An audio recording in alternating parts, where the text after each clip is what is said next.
Welcome back, Nazreen.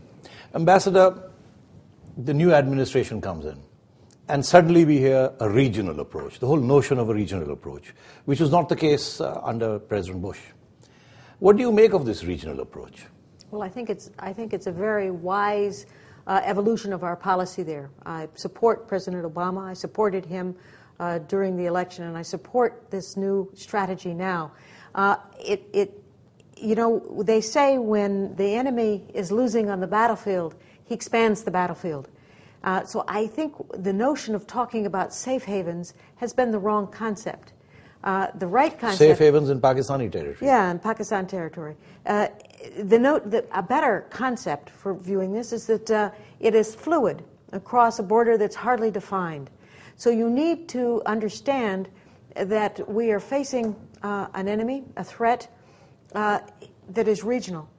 And frankly, when we see how Al-Qaeda has begun to work with not just the Taliban, but also some of these Punjabi terrorist groups, and they're able to use strike in Mumbai, it's a much larger region than that. So when we talk about the region, we're including India obviously in it. And yet Mr. Holbrooke is in Afghanistan, Pakistan, and why the word India doesn't figure in it. Why is that, do you think? Well, I go figure. I mean, I don't know. I think it's much broader than even India. I mean, the truth is these are international terrorism. They're able to strike in Spain, in Germany, in Britain. It's a larger group. We live in a very small world. But today. the regional approach also seems to suggest that without a resolution of the problems between India and Pakistan, you can't really have a resolution of the Afghanistan problem because of the proxy wars that India and Pakistan are playing in Afghanistan. I have always felt that a very high priority ought to be resolution of the lowering of the tensions between India and Pakistan. That you're one people, it's the same DNA. That Kashmir is an anchor around your neck that is preventing the development of Pakistan, and it has held India hostage as well. That's in no one's interest, and certainly support that Pakistan has been giving these groups like Jaish-e-Mohammed and like Al-Qaeda is wrong and is indefensible. And asymmetric warfare does not work and shouldn't be tolerated. So I've long felt that, yes. But you know, Ambassador, the current situation is that groups like the Jaish-e-Mohammed, when Musharraf put a lid on them and stopped them from jihad in Kashmir, they ended up trying to assassinate him. And then they ended up joining up the network with Al-Qaeda and the Taliban.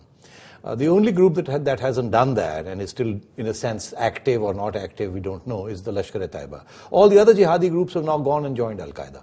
So in a sense, we really can't do a crackdown on them. The issue here is, India is saying that unless you crack down on the Lashkar-e-Taiba, we will not resume the dialogue. Now, is that a precondition to put on a resumption of the dialogue? I think you've made my case. Support for any of those groups is wrong. These are terrorist groups that use terrorist mechanisms. Innocent people died in Mumbai. Innocent people die in Pakistan. Innocent people died in New York as well. It's just not defensible. I know, but the thing is that there's no evidence that Pakistan is officially supporting the Lashkar-e-Taiba. Technically, it's banned. So, I mean, when India says that we will not resume the dialogue unless you crack down on the Lashkar, I mean, is that a fair condition to put on a resumption of the dialogue? I support dialogue. Work it out. But work it out together. The United States is not going to be going to deliver a solution to this. As an expert on the subject, no, do you think the dialogue, any preconditions ought to be? As an expert on this, as a counterterrorism expert, I cannot condone terrorists' methods, and I cannot condone state support for terrorist groups. But that's true, but at the same time, the dialogue is being held hostage right now. India is not resuming the dialogue. Pakistan desperately wants to get on with the composite dialogue. You're trying to get me to take sides. I'm not going to do it. I'm not. I just want you to tell me whether this Indian position is correct or not. Or you think the Pakistani position is not correct? I think that you should work harder to come to a resolution of this because it is not in Pakistan's interests.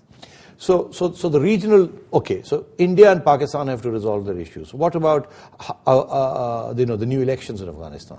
Karzai's legitimacy is very much in doubt. The election is very much in doubt whether it was a fair and free election. And where do we go from here? Well, I think this is one of the carryovers of weakness in our policy during the Bush administration to put too heavy an emphasis on elections as the demonstration of democracy. I don't think it is. These elections were planned long before President Obama, were scheduled long before President Obama came in. I think experts in Afghanistan knew that this would be a problematic election months ago, a year ago, years ago. And yes, Karzai's in even a weaker position, even if he's declared the winner or when he's declared the winner, because his legitimacy. So where do you go from here? Where you ought to be from the beginning. And that is to understand that an Afghanistan that is stable and provides security for its people is the first step to providing prosperity for its people. And so we need to do, we meaning Afghanistan's neighbors, Pakistan, and Afghanistan's friends in the West, need to do everything we can to bolster Afghanistan during a period where it can train up an army and train up security forces in order to provide that kind of security for the Afghan people. And therefore... But that's going to take forever. I mean, you know, it will take forever. So what does that mean? It will take a long time. Are your boys going to stay in Afghanistan? On the one hand, President Obama, there's pressure on him to send more troops. On the other hand, congressional elections next year. Got to show results before then. So what happens? I mean, is America staying or is it America leaving? Well, what I advise is that America stay, show commitment, not abandon Afghanistan as it had in the past, show commitment to the Pakistan people. This is one crisis, as you recall. Show commitment to the Pakistan people as you get through your stability crisis as well.